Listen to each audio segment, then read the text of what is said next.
on the businesses that are still working during these, for a lot of us working in the industry, we're turning wrenches. We can't necessarily work from home. So there is a great deal of folks that are still working on the front lines.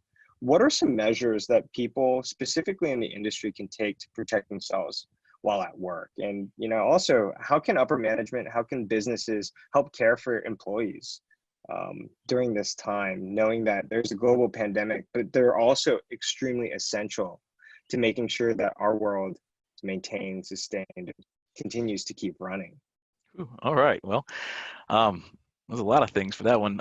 Proper and frequent hand washing is one of the top things on my list, and this is one of my top recommendations to anyone, since you are the only one that can control your actions. And control your actions. You can't control anybody else's or know what they've done. You never really know if they've coughed in their hands 5 minutes ago or if they've washed their hands and how well they've washed their hands, but you can know how well you've washed yours. Also, be conscious of shared tools and shared PPE. It's always a good idea to clean your tools before putting them away, but take a few extra seconds to make sure you clean them well to disinfectant if it's available. If the PPE you're using is shared or difficult to clean, like an arc flash suit, perhaps designate one person to use that suit for the time being. If it is feasible to have your own PPE, do something to identify it as your own so the chances of it getting mixed up are minimized. One thing my company has done well is to encourage working from home if possible, and for those that are high risk and able to work or unable to work from home, such as production workers, they are permitted to not work and will not receive any penalties as a result.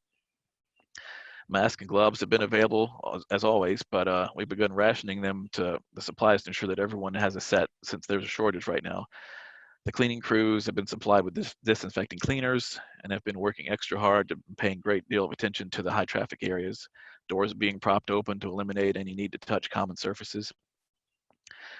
If possible, create a distance between workstations on production lines. This is not only creates a safe distance, but it also reduces the tendency to group up on tasks. Allow those that are high risk to work in a more secluded area, possibly. If it's not just it's not just the manufacturing industries that have been affected. I have colleagues in several different industries that have discussed with me the ways that they've been changing and some of the steps they've been taking. As for heavy equipment operators and truck drivers, but especially now, do not let anybody else in your cab. Sanitize surfaces if the equipment is shared. In hospitality, some elevators have been programmed to stop on each even floor and the other on the odd floors to eliminate the need to press any buttons. So as we know, knowledge is power. Make sure that everyone is aware of the symptoms, the risks, and the efforts the company is taking to reduce exposure and slow the spread of illness. My advice for any management going forward is to make sure that you have the resources in place to remain ISO compliant for whatever ISO you subscribe to. For 9001, make sure you have the necessary resources to sustain the conformity of both your products and services.